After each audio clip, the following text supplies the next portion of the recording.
भगवान श्री राम जी की स्वयं कथा है।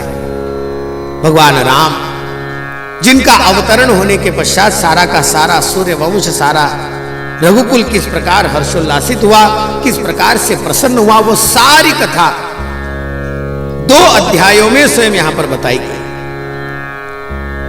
लेकिन भगवान राम जी के प्रगटीकरण के पहले भगवान राम के स्वयं वंश की कथा बताई गई, इक्ष्वाकु वंश की,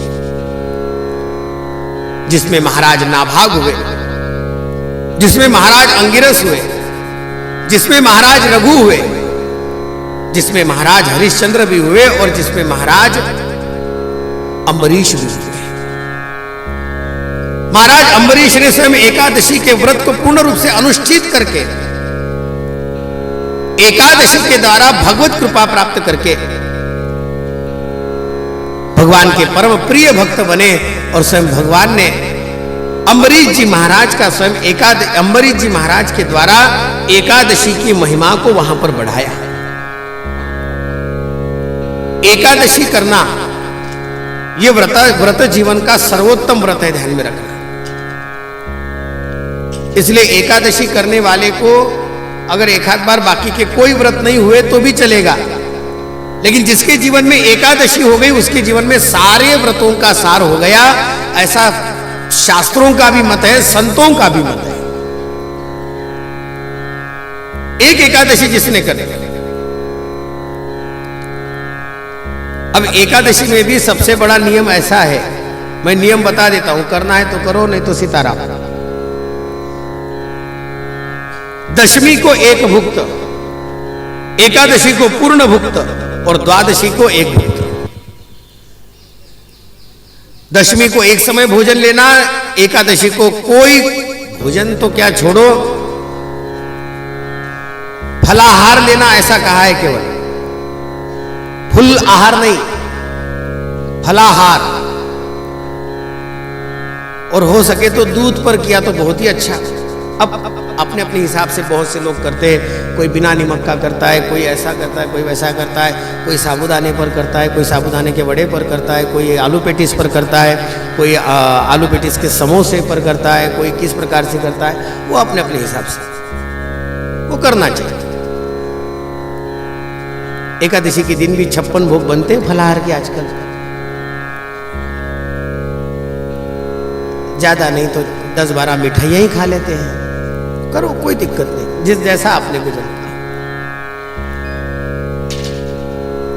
महाराष्ट्र के संतों ने तो इतनी छूट दे दी है, दिवसभर चर पाठ है, पाठ आपल्या कामाचं पाठ हो गया, कोई दिक्कत नहीं, करो। केवल फल का ही लो, फल का ही नहीं, केवल फल का ही खाओ, लेकिन लो, बहुत छूट दी। अम्बरीश जी महाराज ने अपने जीवन में उस व्रत को किया, निष्ठा से किया, और बहुत ज्यादा कुछ नहीं होता हो ना तो 1 वर्ष पर्यंत तो भी स्वयं एकादशी का व्रत करना चाहिए, ऐसा वर्णन है। एक बार तो भी जीवन में करना चाहिए। आगे चल करके महाराज अम्बरीश के इसी व्रत जीवन का और आगे चल करके राजा हरिश्चंद्र जी के सत्य वचन के निर्वाहन का परिणाम ये हुआ, महाराज रघु जैसे पुरुषार्थी राजा बने। और इन्हीं वंश में महाराज दशरथ के घर में स्वयं भगवान अत्यंत दिव्यता के साथ में प्रकट हुए। श्री रामचंद्र भगवान की, लखनलाल भैया की, श्री शत्रुघ्न जी महाराज की, श्री लखन भरतलाल जी भैया की, भैया 3 रानियां, मां कौशल्या, मां सुमित्रा, मां कैकेयी, महाराज दशरथ। पूरी की पूरी राम कथा बताऊंगा तो पूरा का पूरा और समय जाएगा, लेकिन एक बात ध्यान में रखना, राम कथा अत्यंत दिव्य कथा, परम प्रिय, सबको पता है राम कथा। और अभी तो फिलहाल में सबको राम जी इतने प्यारे हैं कि पूछो मत। अब तो राम लला में भगवान स्वयं बाल रूप में विराजमान हो गए। इतना सुंदर मुखड़ा, इतना सुंदर रूप, ओहो जय हो। क्या बताऊं, आज नहीं बताऊंगा, लेकिन 2-1 दिन में मैं बिल्कुल बताऊंगा कि जिस दिन हमने पहला दर्शन किया, क्या जीवन की धन्यता बनी, अलग ही था।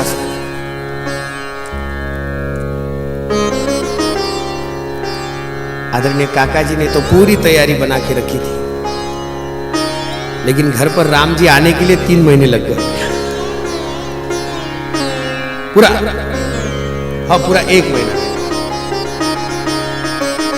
लेकिन सच में बहुत सुंदर उत्सव किया है। रामलला के प्राण प्रतिष्ठा का उत्सव इतना सुंदर और इतना वैभवपूर्ण किया, पूरे अमरावती में अच्छे से अच्छा उत्सव जो भी हुआ, उसमें सर्वोत्तम एक उत्सव काका जी का हुआ, सर्वोत्तम। क्या बताऊं, अब ऐसा समझ लो कि अयोध्या में आने के लिए इतने साल लगे तो अपने को 1 महीना तो लगना ही था, कोई बात नहीं, लेकिन राम जी आ गए। बहुत सुंदर, 3.5 लाख साधुओं ने भगवान राम को आने के लिए बलिदान दिया है, ध्यान में रखना, 3.5 लाख।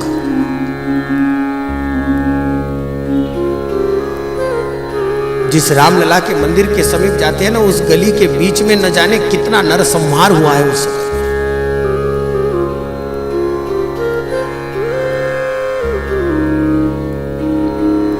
जिस राम जी को दर्शन करते समय पर समूचे दशावतार का वर्णन वहां पर पूरा का पूरा दर्शन अगल बगल में होता है ना, हमारे पूरे के पूरे उन संतों ने एक बहुत बड़ा काम किया कि उस समूचे दशावतारों के साथ साथ वहां पर जितने जितने महात्माओं का बलिदान गया है, उन सारे महात्माओं के बलिदानों का स्मरण भी वहां पर रखा हुआ है। मैं पूरी राम कथा को नहीं कहूंगा, लेकिन एक बात पक्की है, भगवान राम ने रघुवंश में जन्म लिया, इसके पीछे रघुवंश का पुण्य है, रघुवंश का पुरुषार्थ है, रघुवंश का सत्कर्म है। और भगवान राम ने स्वयं जन्म लेकर के उस पुरुषार्थ को सारे जगत में एक आधार के रूप में सारे के सारे जगत को रखा। इसलिए सद्गुणों की खान, सत्कर्म की खान, सत प्रेरणा की खान अगर कोई हो सकते तो केवल राम जी है, केवल राम जी। भगवान राम के सिवा इस जगत में और कोई तत्व स्वयं हो नहीं सकता। अपने जीवन को उत्तम गति में ले जाने के लिए किस प्रकार का आचरण होना चाहिए, कि समूचा आचरण जीवन भगवान राम का है।